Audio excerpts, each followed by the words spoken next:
Welcome back everyone. We are thrilled to have you here for the second part of our fourth open class.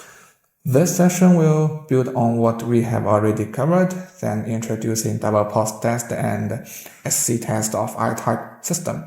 Let's get started from our first part, the double pose test of I-Type system. In first step, we will test T1 and DC1 here in this slide. As we already know that there are 2 points. First, we need to give T1 a double pose signal because T1 is our DUT, the device on the test, and the inductance must be placed in the position where it can take half of DC voltage. Looking into this topology, we can see that when T1 is on, the current can flow through this blue path, and then we turn off T1, the current can be freewheeled through DC1. Here is a point, is that we must keep T2 be always on because the current will be blocked if T2 is off. We can see here. Now we can go to next slide. We test T4 and DC2. The test method is quite similar, just remember we need to keep T3 always be on during the test. A double pose signal is given to T4 and DC2 is used as our freewheeling diode. The position of our inductance is same. Then we test T2 and D4. The first thing needs to be focused on is the position of our load inductance. At this time, we put it between 0 and DC minus.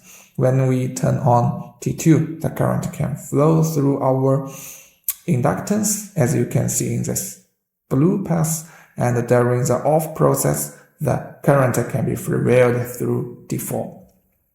For I-Type, there is an extra problem.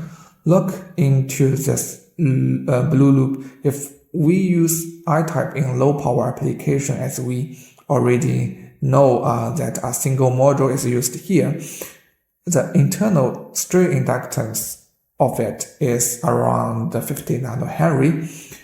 Look in this slide. By using all-in-one module, we get a relative low straight inductance. But in high power application, let us go back to this slide. The current flows through 2 modules. I hope you still remember T1 and T2 as one, DC1 and DC2 as another one.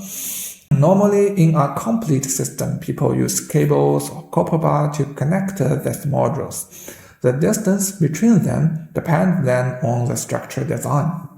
And we have also mentioned in previous open class, there must be straight inductance on them.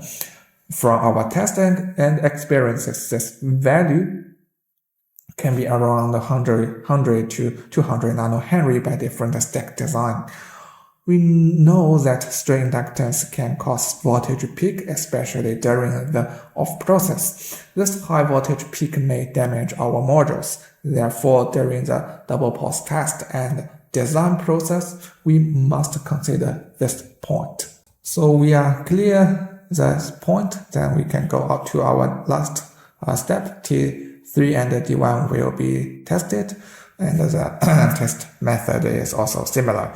We can find that this blue path is also quite long through 2 modules. But by the double pose test, we can adjust and optimize our switching parameters to ensure that all of them are in our safe operation area.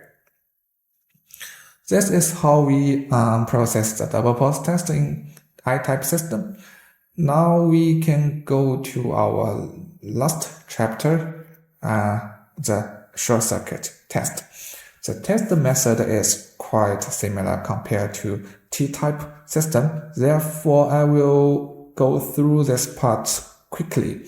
Go to our first step. We test T1 first. We short AC and 0. This green line, by this green line, a single pulse is given to T1 and then the data can be recorded. But pay attention to T2, we must keep it always be on to provide a freewheeling path for the current by the string inductance on the copper plate or the short cables. And for T2, we do the similar short AC and DC minus, and the T3 should be kept on during the test. And then you can record the data for T3 the same, but we will keep T2 be on in this time. And the last step is T4, so it's the same like the test of T1. This is all about, the double pulse test and the short circuit test of I-type system. In the last slide, I list several important points, especially for I-type system. The first point is the switch sequence of internal and external IGBT. I explained why we need to focus on it. During the actual application, we must ensure under the worst case, the external IGBT must be turned off first. This is also the priority of our control logic. The second point is that the voltage peak caused by the string inductance. There are two possibilities to suppress this voltage peak: increase our turn-off resistances or use multi-level turn-off technology, which is designed by Firstack. By increasing the turn-off resistance, we must consider the dead time, because larger the resistance, larger the dead time, and worse the output signal. Therefore, we must find the balanced point between them. The multi-level turn-off is our special technology. During the off process, we can suppress the voltage peak without much increasing of the turn-off time by switching the resistance automatically during the off process. If you want to know more detailed characteristic of this part, we can also make a video for you to explain it carefully. The third point is, during the abnormal case, how to protect our complete system. Because in high power application case, there is interference on the connection cables between our modules. There can be possible logic chaos on control unit and the possible break of components in the system. Anyway, the GDU must be able to turn off the module safely under all of this case. Like I mentioned in the first point, the external IGBT must be turned off before internal IGBT, even under short circuit case. Therefore, how to find the most suitable parameters for the power stack is the key factor of the complete system.